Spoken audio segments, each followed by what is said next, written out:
बिस्मिल्लाहिर्रहमानिर्रहीम। अल्लाह ताला के बाबरकत नाम से शुरू करते हैं जो बड़ा मेहरबान और नहायत रहम करने वाला है। Welcome to my YouTube channel. Hi sir ji. आज हमारा लेक्चर 6 है। So let's start.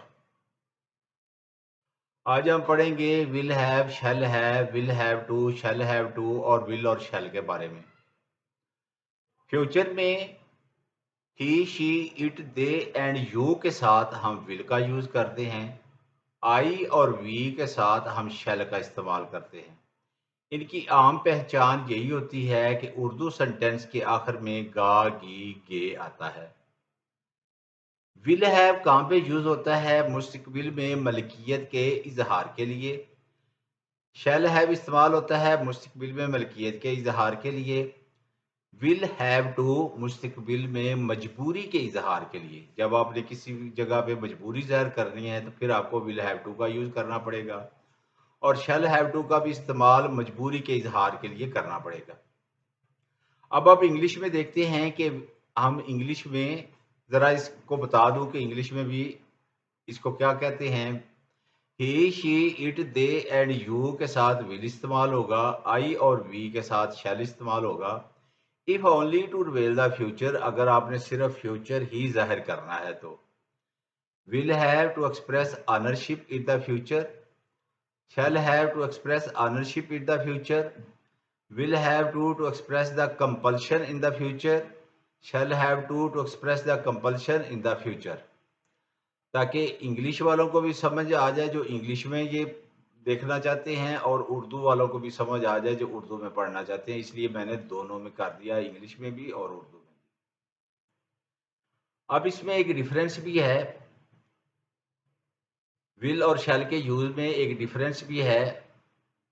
जैसे मैंने आपको पीछे बताया कि आई और वी के साथ शैल इस्तेमाल होता है उस सूरत में, अगर आपको only to reveal the future, अगर आपको सिर्फ फ्यूचर ज़ाहिर करना है, अगर आपको महज मुस्तकबिल ज़ाहिर करना हो तो आपने शैल का यूज़ करना है। अब आपने विल का यूज़ करना है टू एक्सप्रेस अ विश, अगर आपने कोई ख्वाहिश ज़ाहिर करनी है, होप ज़ाहिर करनी है, इंटेंशन ज़ाहिर करनी है, कमांड ज़ाहिर करनी है और एडवाइस। ख्वाहिश के लिए, उम्मीद के लिए, इरादे के लिए, हुक्म के लिए या नसीहत के इजहार के लिए आपको विल इस्तेमाल करना पड़ेगा। लेकिन इसके साथ एक अहम बात यह है, in modern English the concept of difference between the two has disappeared. जदीद इंग्लिश में इन दोनों में फ़र्क का तसव्वुर ख़त्म हो गया है।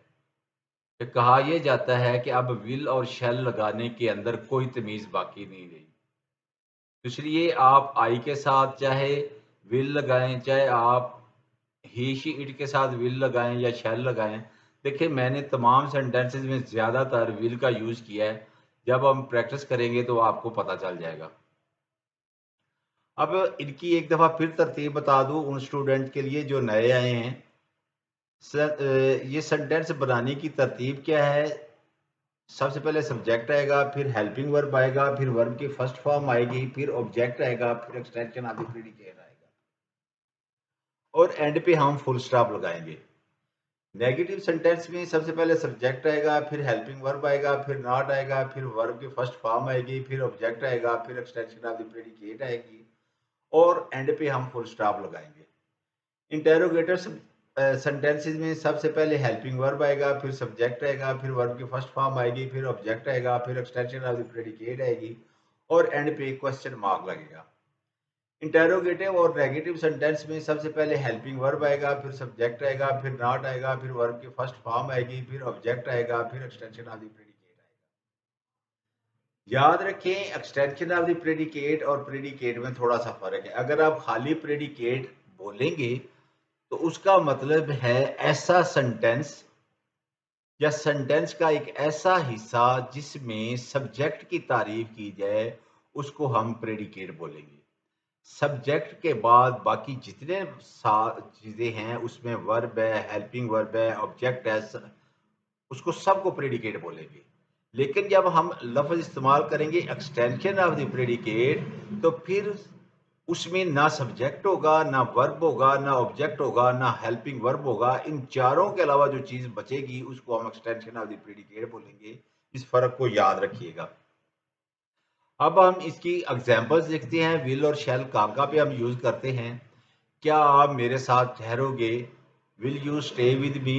मैं अलग-अलग सब्जेक्ट, वर्ब और ऑब्जेक्ट नहीं बताऊंगा, उसकी मैंने काफ़ी प्रैक्टिस करवा दी है। तो अगर वो मैं बताने लग पड़ा तो ये 1 घंटे से ऊपर वीडियो चली जाएगी, तो वो ज़रा बोरियत हो जाएगी। क्या आप पानी पिएंगे, विल यू ड्रिंक वाटर। क्या आप मेरे साथ आओगे। आओ अगर बोलोगे तो फिर कब लगाना है। अगर आप कहोगे क्या आप मेरे साथ चलोगे तो फिर आपने गो लगाना है। Will you come with me, क्या आप मेरे साथ आओगे। Will you go with me, क्या आप मेरे साथ चलोगे। To do something immediately after speaking in a near future sense, फिर भी विल और शैल का यूज होगा। मुश्किल करीब के मानों में बात करने के फौरन बाद किसी काम को करने के लिए भी विल और शैल का यूज होगा। मैं उसे अभी कॉल करूंगा, I will phone him now. मैं जाकर दरवाजा बंद करता हूँ, I will go and shut the door. For promise, अगर आपने किसी से वादा करना है तो उसके लिए भी मैं वादा करता हूँ कि मैं सिगरेट नहीं पीऊंगा, I promise I won't smoke. मैं वादा करता हूँ कि मैं सच बोलूंगा, I promise I will tell the truth. मैं वादा करता हूँ कि मैं झूठ नहीं बोलूंगा, I promise I will not tell a lie. ख्याल और मफरूज़े के इजहार के लिए, to express the hypothesis and idea. मेरा ख्याल है कि मैं आज का दिन यही रहूँगा, I think I will stay here today. मेरा ख्याल है कि वो आज नहीं जाएगा, I think he will not go today. मेरा ख्याल है कि वो आएगा, I think he will come. For request, या दरख्वास्त के लिए, क्या आप मुझे किताब उधार देंगे, will you land me the book. क्या आप इस बाइक को धक्का लगा देंगे, will you push this bike. आप ऐसे भी कह सकते हैं कि आप इस गाड़ी को धक्का लगा देंगे, will you push this car. क्या आप इस ट्रक को धक्का लगा देंगे, will you push this truck. क्या आप मेरा ये काम कर देंगे, will you do this for me. खास आदत के लिए, फॉर पर्टिकुलर हैबट, वो घंटों बैठी टिक टॉक देखती रहेगी, she will sit and watch tick tock for hours. खास आदत के लिए, फॉर अ पर्टिकुलर हैबट, वो ख्वाह बहस करेगा, he will argue for nothing. वो काम खराब करने के सिवा कुछ नहीं करेगा, he will do nothing but spoil things. वो पैसों के अलावा और कोई बात नहीं करेगा, he will talk about nothing but money. रजामंदी के लिए, फॉर कंसेंट, मैं आपको शाम 5 बजे मिलूंगा, I will see you at 5 in the evening. मैं आने वाले मैच में हिस्सा लूंगा, I will participate in the upcoming match. आप ऐसे भी कह सकते हैं, I will take part in the next match.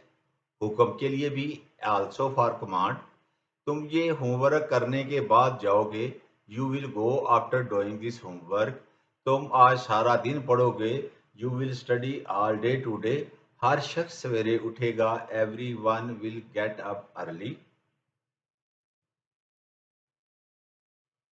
For probability, अमकान के लिए, यकीनन वो इल्म हासिल करेगा, surely he will gain knowledge. यकीनन वो आज पहुंच जाएंगे, surely they will arrive today. गालबन वो आ जाएगा, he will probably come today. यकीनन मैं उसे फ़ोन करूंगा, of course I will call him. ना जाने क्या होगा, I don't know what will happen, I wonder what will happen. ये दो तरह से सेंटेंस हो जाएगा, आई डोंट नो लगा लें या आई वंडर लगा लें। विल और शैल हैव, विल हैव और शैल हैव का use to express ownership in the future, कि फ्यूचर में आपने अगर कोई मलकियत ज़ाहिर करनी है तो विल हैव और शैल हैव का यूज़ करना पड़ेगा। अली के पास एक कार होगी, Ali will have a car. आज मेरे पास वक्त नहीं होगा, I won't have time today. कल मेरे पास एक अजीब चीज़ होगी, tomorrow I will have a strange thing. उसे पता चल गया होगा, she will have come to know. मैं चाय का एक कप लूंगा, I will have a cup of tea. आज देखेंगे will have to, shall have to, इसका मतलब है पढ़ेगा, पढ़ेगी। उर्दू में इसकी यही पहचान आपको नजर आएगी। Will have to, shall have to express the compulsion in the future, future में आपने किसी मजबूरी को ज़ाहिर करना है तो फिर आपको will have to, shall have to का यूज़ करना पड़ेगा। उन्हें ये फ़ासला तय करना पड़ेगा। They will have to cover this distance.